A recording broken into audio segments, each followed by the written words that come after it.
So as you guys may or may not know, recently on the Hermitcraft server, I've been working on an absolutely massive sheep farm. Now this thing is going to be built in the industrial district, and it is made up of 16 different modules. Each one of them is a piston feed tape that cycles around grass.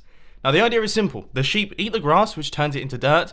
That is detected by the observer, which sends a pulse throughout our piston feed tape that then cycles the grass around so that they have a fresh block of grass underneath. Now, although I really like this idea, I think it's absolutely awesome, I do feel like the one that I built on Hermitcraft could do with a tiny bit of improvement. So I headed back off to the drawing board, I went into my Redstone testing world, and I came up with a completely new design that is absolutely enormous. Now, I guess the first obvious difference is the fact that this design does not use horizontal piston feed tapes. Instead, it uses slightly larger vertical piston feed tapes.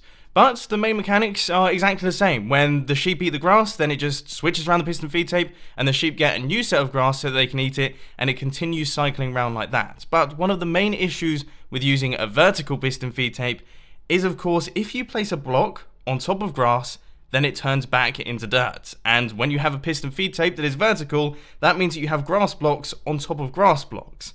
So I've had to do some extra piston action to make all of this function. So if you want to harvest wool from these guys, all you have to do is walk up to them when they have the water dispense, and you just hold down the right click button with your shears, and as you can see, we grab all of the wool. That's nice and simple. Now when we want to replenish their wool, we just turn off the water, and eventually one of them will decide to take a bite out of the grass underneath them, and that will cycle through all of the grass, and as you can see, it will fire through, pushing that dirt across. Now, the way that we stop the grass from being destroyed inside the piston feed tape is we move them using pistons. So you can see we've got the piston feed tape going around like this, and then we have these pistons right here, which actually move the blocks across just as the piston feed tape fires. So when this thing cycles around, these pistons extend, which pushes the blocks across, then the cycle cycles round, and then they get retracted back so that this grass can actually be replenished. It's a little bit complicated, and it's very difficult to explain, but it works absolutely perfectly. So now that we understand how all of the redstone works, and we've seen all of the redstone mechanics behind it, does it actually function well as a wool farm? Is it a good alternative to like your standard wool farms that you often see in people's bases? The short answer is yes and no. The yes side is because it looks really cool, and it's very simple to shear all of the sheep that you've got. But the no side is this thing is massive, this thing is incredibly laggy. So if you built this thing inside your base and you were on the server often, I think the people that run the server would probably be a little bit upset with you. But most importantly, you can only have around about 6 sheep per colour.